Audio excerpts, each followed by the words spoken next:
Multiply करते हैं। अब आपको भी सर 100 क्यों करते हैं, ये वो सब चीजें बहुत बार पढ़ा चुका हूँ। ठीक है, अभी क्या है, हमें एक ही दिन में पूरे परसेंटेज के हर एक क्वेश्चन को पढ़ना है, हर टाइप को जो चीजें 11 दिन में खत्म करते हैं वो आज एक दिन में खत्म करनी है। तो प्रतिशत में बदलने के लिए 100 की मल्टीप्लाई करते ही 50%, यानी यहाँ से हमें इतना मोटा मोटा समझ आया कि 1/2% में 50% होता है। इसी तरह से बहुत सारी चीजें होती हैं। जब भी मैं 1/3 को परसेंटेज में चेंज करूंगा तो इसे 33 1/3% कहता हूँ। 1/4 को 25% कहूंगा, 1/5 को 20% कह दूंगा। ठीक है, 1/6 को 16 से ही 2/3% कहूंगा, 1/7 को 14 से ही 2/7%, 1/8 को 12 1/2%। अपनी कॉपी में लिख लेना, नकल मारते रहना।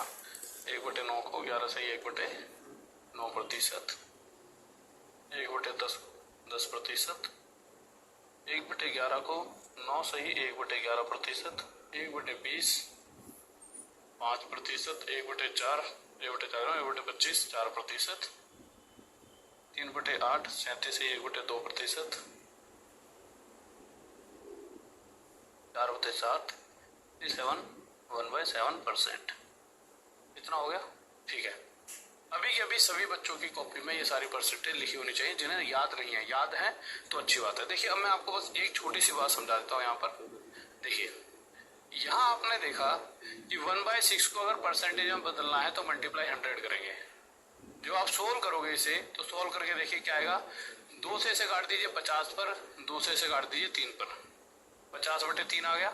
इसे आगे और सोल्व कर दीजिए, तो इससे 3 3 3 6 18 शेष बचा 2, तो 16 से ही 2/3, यानी कि 1/6 को प्रतिशत में बदला गया, तो 16 2/3% आया। पर इतनी बड़ी मेहनत करने की हमें जरूरत ना पड़े, इसीलिए मैंने डायरेक्ट बता दिया कि 1/6 16 2/3% होता है। वहीं दूसरी तरफ अगर मैं 16 2/3% को फ्रैक्शन में बदलता हूँ तो कैसे बदलूंगा। 16 2/3% है, इसे फ्रैक्शन यानी भिन्न में बदलने के लिए 16 3 48 और 2 इसे 50/3 प्रतिशत हटते नीचे क्या आ जाएगा मेरे भाई 100। 50 से 1 पर, 50 से 2 पर, ऊपर 1 आ गया, नीचे 3 दूनी 6 आ गया। यहाँ से एक बात समझ आई, इसे फ्रैक्शन में बदलेंगे तो 1/6 आएगा, 1/6 को परसेंटेज में बदलेंगे तो ये आएगा। यानी सिंपल, अगर कहीं 50% लिखा है तो फ्रैक्शन यानी भिन्न में 1/2 लिख सकते हो। सॉल्व करके देख सकते हो, प्रतिशत हटाओगे नीचे 100 आ जाएगा। 50% है ना, तो मैं क्या कर रहा हूँ, इसे जब भिन्न में बदलोगे तो 1/2 ही आएगा। ट्राई कर सकते हो घर पे, प्रतिशत हटाओगे नीचे 100 आएगा, 50 से 1 पर, 50 से 2 पर, और यह क्या बन जाएगा मेरे भाई 1/2। इसे ये लिख सकते हो, इसे ये, और इसे परसेंटेज में ये, इसे परसेंटेज में ये, यानी ये दोनों एक बराबर का मतलब ही तो ये होता है। इसे ये लिख सकते हो, इसे ये, सिंपल। ठीक है, परंतु सबसे जरूरी चीज जो है वो ये है कि अगर कभी भी आपके सामने, जैसे मैंने लिखा 1/3 33 1/3% होता है, अगर इसकी परसेंटेज ये होती है तो एक बात और 100% तय है, और वो बात क्या है कि अगर मैं आपसे एक नॉर्मल सी बात पूछूं, इस नंबर जो ये नीचे वाला नंबर है, इस नंबर का कितना प्रतिशत क्या निकल कर आएगा, तो आप छोड़ते क्या कहोगे सर, 3 का 33 1/3% 1 आएगा। 1 यानी जो ऊपर संख्या लिखी हुई है, हमेशा 1 नहीं आएगा। अगर मैं बोलूं ये 37 से 1/2% है, 8 का 37 से 1/2% क्या आएगा, तो अगर नीचे वाले नंबर का इतना प्रतिशत पूछा जाएगा तो ऊपर वाला नंबर आएगा। 7 का 57 1/7% कितना आ जाएगा 4। अब इन चीजों का यूज कहाँ पर होता है और कैसे होता है, देखिए, जैसे मैंने कहीं पर आपको कह दिया कि 8 रुपए का सामान मैंने खरीदा, मैं रास्ते में गया, मुझे सामान बेचना है, तो मैं उस 8 रुपए के सामान पर इतने प्रतिशत फायदा लूंगा। अब 8 रुपए के सामान पर इतने रुपए का प्रतिशत फायदा, तो ये बात तो तय हो चुकी है कि 8 का इतना प्रतिशत यानी 1, यानी 8 पर मुझे 1 का फायदा, तो मैंने सामान कितने में बेचा होगा, तो आप खुद पता लगा लोगे कि 8 पर अगर 1 रुपया एक्स्ट्रा में ले रहा हूं तो मैंने 9 में बेचा। अगर मैं घाटे में बेचता तो 8 का सामान इतना प्रतिशत घाटा, यानी 8 पर इतने प्रतिशत यानी 1 की कमी। भाई 8 का इतना प्रतिशत यानी 1 रुपया मैंने कम लिया है, तो 8 रुपए का सामान खरीदा था, 1 रुपए का घाटा हो गया तो 7 रुपये में बेच दिया। सिंपल, इतनी सी बात मैं आपको समझाना चाह रहा था। ठीक है, अब कुछ भी आया, जैसे मैंने कहा कि भाई कि आप सिंपल सा अगर मैंने यहाँ पर कह दिया कि 33/1/2% कितना होता है, तो आप छूटते क्या कहोगे, 3/8। मैंने कहा 8 का 37 1/2% बताओ, जल्दी से बताएंगे। 37 1/2% ऑफ 8 कैसे निकालोगे? तो आपको पता है मेरे भाई कि 8 का इतना प्रतिशत, इसको फ्रैक्शन में क्या कहते हैं, 3/8। 8 से 8 कट गया, कितना आ जाएगा, 3। तो 8 का इतना प्रतिशत कितना आ गया, 3। या फिर आप डायरेक्ट क्या कह सकते थे, 37/1/2% 3/8 होता है। अगर इस नीचे वाले नंबर की बात करो तो इस नीचे वाले का इतना प्रतिशत ऊपर वाली संख्या होगी। अब नीचे वाला 8 है तो उसका इतना प्रतिशत 3 होगा, नॉर्मल सी बात है। ठीक है, अगर मैं कह दूं 28 का 57 1/7% बताइए कितना हुआ। 57 1/7% ऑफ 28, जल्दी से बताइए कितना हुआ। 28 का 57 1/7% कितना हुआ, जल्दी से बताइए सही बच्चे। और मेरे भाई देखिए, एक कोर्स है मैथ्स का पाप कोर्स। ये कोर्स तो वो है कि जब एग्जाम आ रहा है तो उसमें 20-25 दिन में किस तरह से आप चीज़ों को जल्दी से रिवाइज कर पाओ।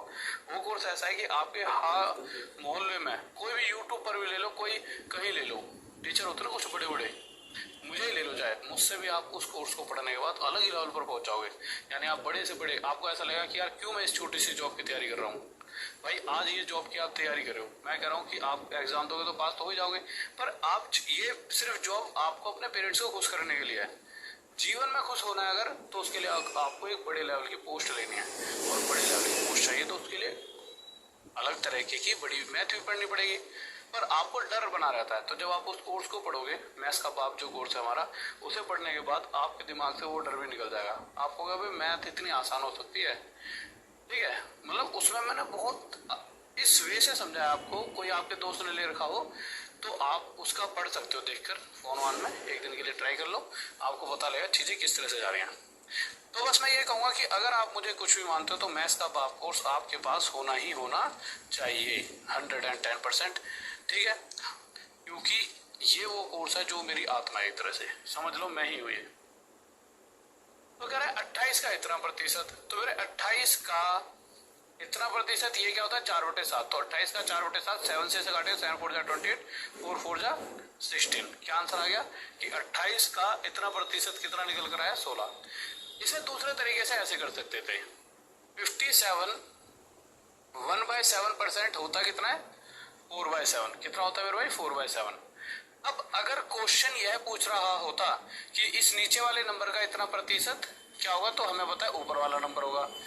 तो अगर ये होता है कि भाई वो ओरिजिनल नंबर 7 है, तो 7 का इतना प्रतिशत 4, क्वेश्चन कह रहा है 7 का नहीं 28 का बताओ।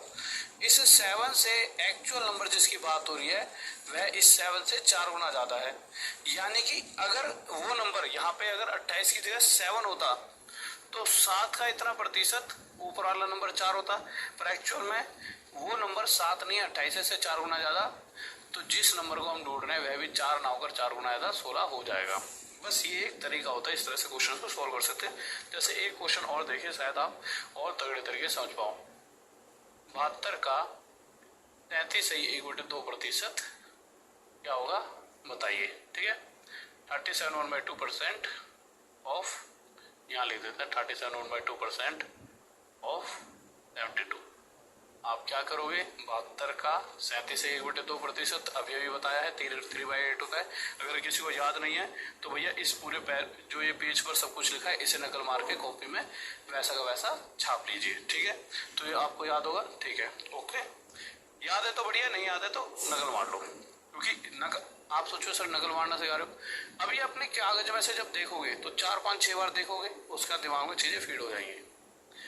तो 72 का इतना प्रतिशत यानी 3/8, तो 8 9 72, 9 3 27, कितना आंसर आ गया 27। दूसरा तरीका, जो भी ये परसेंटेज दे रही है, जैसा 37/1/2% दे रखा है ना, टूटते ही इसकी फ्रैक्शन लिख लो 3/8। अगर मुझे 8 का इतना प्रतिशत पूछा गया होता तो मैं कहता 3 है, पर क्वेश्चन कह रहा 8 का नहीं 72 का बताओ। 8 से जो ये 72 है 9 गुना ज्यादा है, तो इसी प्रकार जो नंबर हमें चाहिए वह भी 3 ना होगा, उससे 9 गुना 27 होगा, और यह हमारा आंसर आ जाएगा। अगले क्वेश्चन, पहले क्वेश्चन पर आ जाते हैं। लीजिए क्वेश्चन क्या कह रहा है, बहुत ही प्यारा सा क्वेश्चन है। अच्छा देखिए, चलो अब आप इस क्वेश्चन को ध्यान से देखते रहेंगे, ठीक है। क्वेश्चन क्या कह रहा है, यदि किसी संख्या में हम उसका, अब देखिए अगर जिस संख्या की यहाँ पे बात हो रही है, इसी संख्या क्यों लिखा है इसे, इफ वी ऐड इतना परसेंट ऑफ अ नंबर, जिस नंबर की बात हो रही है उसे यहाँ पे किसी संख्या क्यों लिखा है। ऐसा हो सकता था ना, यदि 72 में हम उसका इतना प्रतिशत, यदि 38 में हम उसका इतना प्रतिशत, हो सकता था ना, परंतु यहाँ कोई नंबर नहीं लिखा। इसका मतलब क्या है, वो नंबर क्वेश्चन में नहीं दिया गया, और उसी नंबर को हमें ढूंढना है। आगे जाओगे तो वह संख्या ज्ञात करें। अगर वह नंबर नहीं पता तो आप उसे, जैसा कि बचपन में हम आज तक मानते हैं, XYZ मान सकते हो, कोई दिक्कत नहीं, मान सकते हो ना, मान सकते हो, बिल्कुल मान सकते हैं। परंतु कि कोई नंबर X है जो हमें नहीं पता, वो हमें ढूंढना है। पर वही X, वही पुरानी बातें उसी तरह से करेंगे तो चीजें टाइम बहुत ले लेंगी। तो हम क्या करेंगे, जब भी परसेंटेज का कोई चैप्टर आपके सामने दिखे तो जो भी वहां परसेंटेज दिख रही है, पूरे क्वेश्चन में जो भी परसेंटेज दिख रही है उस परसेंटेज को लिखेंगे, और सबसे पहले उस परसेंटेज की जो भी फ्रैक्शन होती है वो आपके दिमाग में होनी चाहिए। इस परसेंटेज को भिन्न यानी फ्रैक्शन में क्या लिखते हैं, जिसे अभी याद नहीं है वो नकल मार सकता है, ठीक है। यहाँ से क्या अपने कागज में लिख लो, उससे पहले ही आपको पता होना चाहिए कि 16 से 2/3% नकल मार के जाए 1/6 होता है। अब आप मुझे एक छोटी सी बात बताइए, कोई भी फ्रैक्शन जो होती है, इसकी कोई भी फ्रैक्शन जो निकल कर आएगी, हमेशा नीचे वाली वैल्यू को ओरिजिनल नंबर मानेंगे। अब अगर मैं कहूँ जिस नंबर को हम ढूंढ रहे हैं, जिस संख्या, किसी संख्या को हम ढूंढ रहे हैं, अगर यह संख्या 6 होती, क्या होती, 6, ध्यान से सुनेंगे तो हम क्या पढ़ते, यदि 6 में हम उसका इतना प्रतिशत जोड़ देते हैं, तो 6 का इतना प्रतिशत 1 जोड़ देंगे 6 में, तो हमें तो मिल जाएगा 7। पर क्वेश्चन कह रहा है 7 नहीं मिल रहा, कितना मिलता है हमें, 4900, यानी कि एक्चुअल जो नंबर मिल रहा है वो 7 ना मिलकर 4900 मिल रहा है। इस 7 से ये एक्चुअल नंबर कितने गुना ज्यादा है, 7 7 49, 700 टाइम्स। इतनी मल्टीप्लाई सभी को आनी चाहिए कि 7 से क्या मल्टीप्लाई करूं, ये नंबर आ जाए, तो आपको 7 से 700 की मल्टीप्लाई आता है ना मेरे भाई, कि 7 से क्या मल्टीप्लाई करो कि 49 आ जाए। तो इस नंबर से एक्चुअल नंबर जो क्वेश्चन में दिया गया है वह 700 गुना ज्यादा है, तो जो हमने ओरिजिनल नंबर माना है वह भी 6 ना होकर 700 गुना ज्यादा, 7 6 42 4200 होगा, ठीक है। आ जाइए, बहुत सारी कैलकुलेशन भी सिखा सकता था मैं आपको यहाँ पर कि भाई 700 आया कैसे। सिंपल सी बात है कि भाई 7 से क्या मल्टीप्लाई करूं, 4900 आ जाए, तो मेरे भाई इस 7 को यहाँ से उठाएंगे, यहाँ ले जाएंगे, तो 7 7 49, यानी कि जिस नंबर को मल्टीप्लाई करना है वह 700 है। बट आप जिस समय यहाँ पर हो, ये वो समय जब आप एग्जाम के बिल्कुल पास हो, यानी आपने कहीं ना कहीं मैथ पहले पढ़ रखी है, तो कैलकुलेशन आपको आनी चाहिए, इतनी तो कम से कम, ठीक है।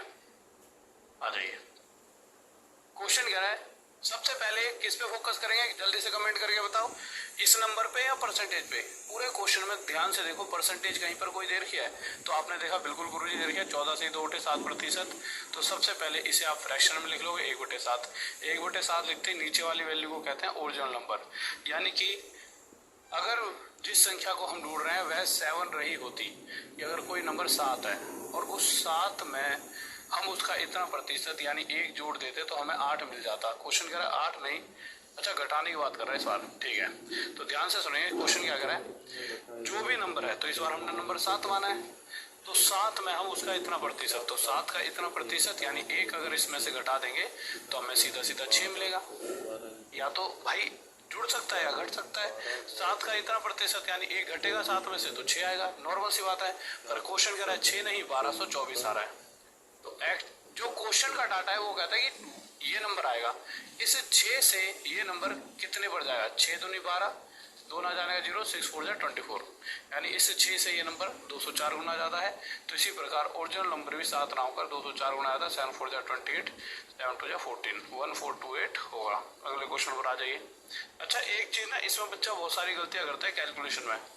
वो कैलकुलेशन क्या है, जैसे मैं कहूँ क्या, मैं बता देता हूँ, मैं आपसे पूछूंगा नहीं क्योंकि इतना टाइम है नहीं, ठीक है। ये जो चीज़ें पूछने वाली होती है, जैसे मैथ्स का बाप कोर्स या जिसमें बहुत सारी चीज़ आपको सिखानी पड़ती है ना, यहाँ पे क्या है कि इतना टाइम नहीं है, मैं यहाँ पे बताता रहूँगा सीधा था। अगर मैं इस 412 की बात करता हूँ, तो 412 को अगर हम 4 से डिवाइड करें तो कितने बढ़ जाएगा। देखिए आप में से बहुत से बच्चे, ऐसे मैं 1216 को 4 से डिवाइड करूंगा तो कितने बढ़ जाएगा। तो मैं आपकी गलती बता देता हूँ, आप में से कुछ बच्चे क्या कर रहे होंगे, जब 412 को 4 से डिवाइड करेंगे तो आप क्या करते हो, 4 एकम 4, 1 ना जाने का 0, 4 तिये 12। आप इस तरह से चीज